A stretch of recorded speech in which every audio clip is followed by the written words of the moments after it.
Hey everybody, it's Jason Blaha here, and it's time for part 2 of the Monday Q&A. Get that pec action going.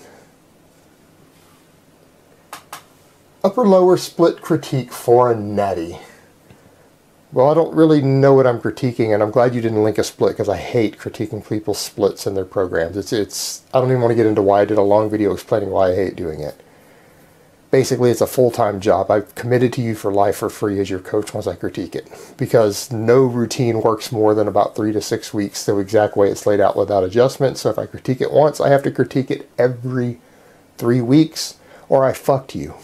Because now you don't know what changes to make to it. You don't know how to adjust the periodization and the volume and stuff, since I had to spoon feed you the first time around. So I've got to do it every 3 weeks for the rest of my life. And nobody's going to do that for free for you. But the question is now, are upper-lower splits okay for natties? Yeah, they're perfectly fine. You guys know that I'm a fan of full body. I don't have a problem with push-pull. I don't have a problem with upper-lower. I don't have a problem with these things. They can be very successful as long as your total frequency, your volume, your workload, and your recovery are all balanced for a natty. And those are the hardest things, is balancing those things. You don't have the wiggle room an enhanced lifter does. Then that sort of setup is fine. My problem with splits is that people are dogmatically stupid. When people start trying to look at splits, they turn into fucking retards, and they step back and go, instead of going, do I feel recovered enough to squat today on my arm day or my upper body day? Do I not do it even though it's the optimal time because it's my upper body day? Why can't you do some squats?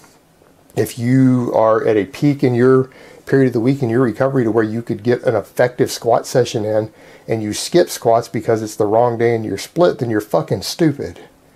And you're being dogmatically stupid. And that's my problem with split routines, is that people don't look at it that way. They have different days for different things, instead of looking at a recovery curve and saying, hey, well, this would be a really good day for me to do some squatting or deadlifting, but it's my upper body day. That's what I'm opposed to, is that level of stupidity and dogmatism. Is that because it's the wrong day, they can't do the lift, even though that would probably be the best time for them to do it. So as long as you balance these things out, though, the upper-lower is perfectly fine. Very successful, very many successful both strength athletes and bodybuilders who are drug-free use an upper-lower type split successfully. So there's no reason that you can't. It's very workable. All right, next question. Jason, can you please discuss the issue of knees caving in? How much is tolerable during squats? You want to keep your knee cave minimal. Now, on a max squat, it's always going to happen to some extent, but there's a lot of things that can be causing it. It can be bad form.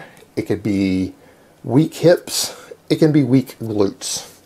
Without going further, I don't know which is causing them. It could be bad form in the sense of you're not getting your glutes tight enough and recruiting them enough at the bottom, and you're not pushing your hips out enough and pushing your knees out, making an active effort at the bottom to push them out. And if you start doing that, you will train them to do that, and that will activate the glutes more anyways. Now, the glutes are obviously always activated on a squat, no matter how bad your form is.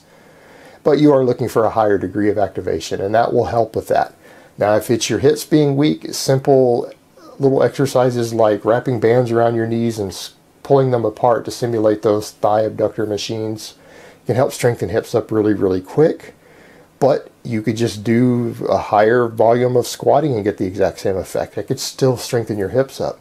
So there's really a lot of different things that could be an issue there. And it could, for some people, be truly weak glutes, in which case doing some barbell glute bridges or hip thrusts could probably sort that out, or even more deadlifting.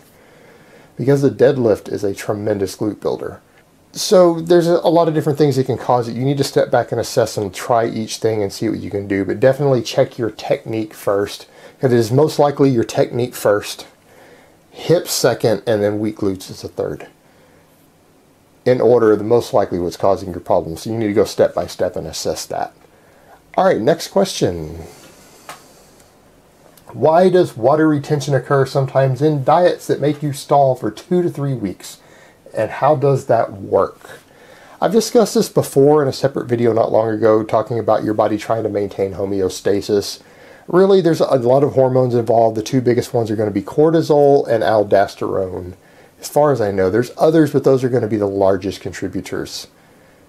as far as what's causing you to retain water. And then once those hormones restabilize, then your body swooshes and realizes that it's lost 4 pounds of fat and it drops 4 pounds of water, even though you've been in a deficit the whole time. And that's something that you have to consider. And it's sometimes when your training volume is too high or a little higher than you're recovering from ideally and your cortisol is up, that will make you hold on to a little more water when you're cutting. And then so people go, well, I cut back my training a little bit and I increased my food just slightly and swoosh. Well, you increased your food. You were already in a deficit. You increased carbs slightly.